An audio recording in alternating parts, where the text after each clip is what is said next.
of candles are lit. It's the candelabrum, which is symbolic of the soul. It's symbolic of the light of wisdom, and symbolic of the love and the flame of the souls of Israel toward God. And it's also symbolic of the flame of the connection of the soul within God as it becomes one with God.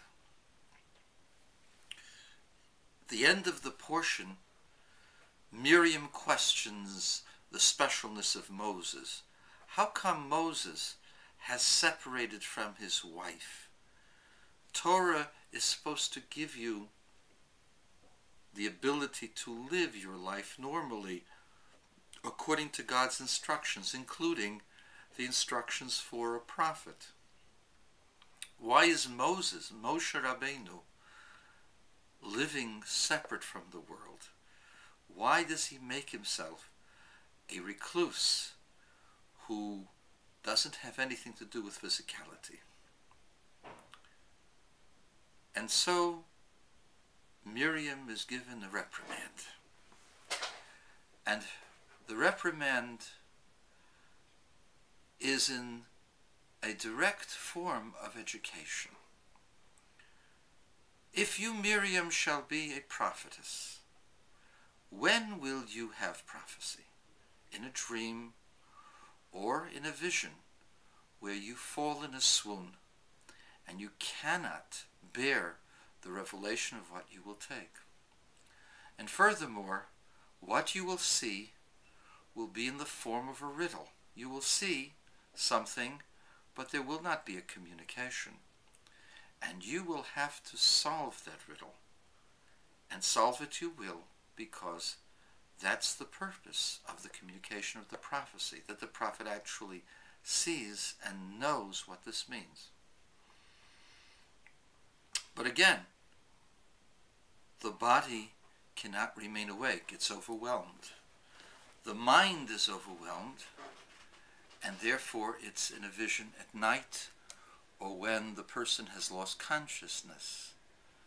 All of his physical abilities are confounded. And it's in a vision, but the vision is not clear. It's symbolic. And there is no direct communication. Moses does not fall down. Moses is awake. Moses does not see in a vision, nor does he see through an angel. Moses speaks to God as a person speaks to his friend. He's not overwhelmed by what he sees or hears. And so the question is, what is the reason for the differences in prophecy? So let me explain to you a little bit about prophecy. In order to be a prophet, you had to be a master of your emotions. A weakling, a selfish person, or an arrogant person need not apply. However, there were character flaws among each of the prophets except for Moses. And these character flaws were one of the following. Either the world, the outside, took too much of an impression upon the prophet, and therefore the prophet was careful and sometimes fearful of the outside world. And sometimes it was internal. The prophet sometimes had character flaws that he could not overcome. For example, Elijah the prophet, as great as he was a man of anger when people crossed God, and therefore he could not be the leader. He could not lead men, for he was too much of an angry person. And so emotional characteristics are either things that are within the person or reactions to what is outside the person. Things that are outside the person are spatial. It's in terms of your relationship with the outside, with others, how you get along with others. Flaws that are internal are more of your makeup of how you learn to react long-term with things, which are far deeper. And this would affect time or vision. And the next flaw is the flaw of the intellect. If the intellect is imperfect, then the prophecy will be imperfect. And so, how do you get perfect intellect? You have to start with a perfect composition of emotion. And that's the reason why Moses stood out. He stood out first and foremost. He was not intimidated by the world. Pharaoh did not impress him.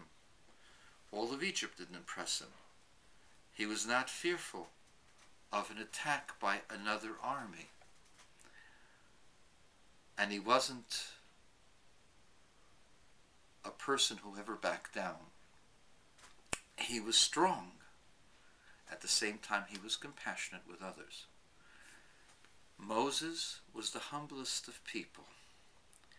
Internally, he was a master of his own emotion on all levels.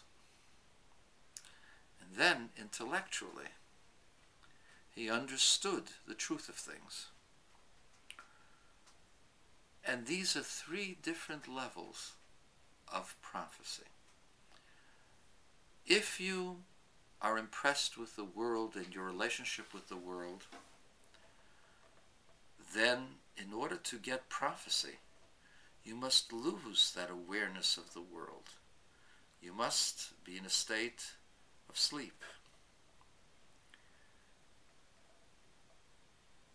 And if you have personal challenges, emotional challenges, these serve as a barrier toward clarity.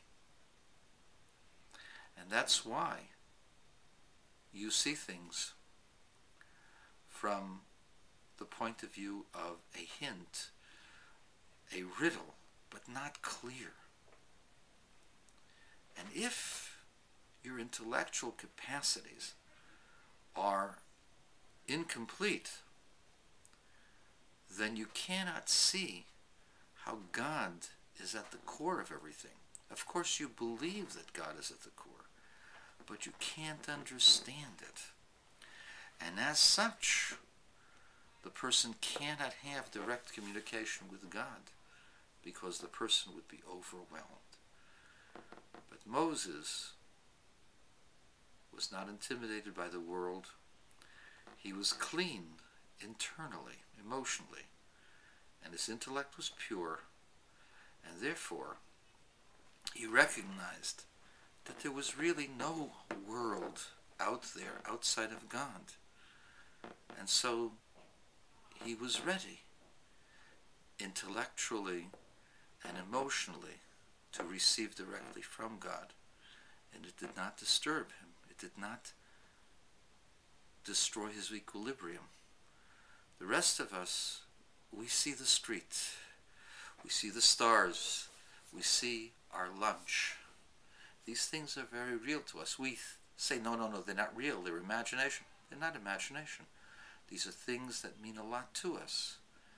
And we see them as separate entities coming from God. And we pray to God for those things that we would like. Very few of us really pray to God for illumination of God's being. But that was the prayer of Moses. That was his level. And that's why he was superior. And we must pursue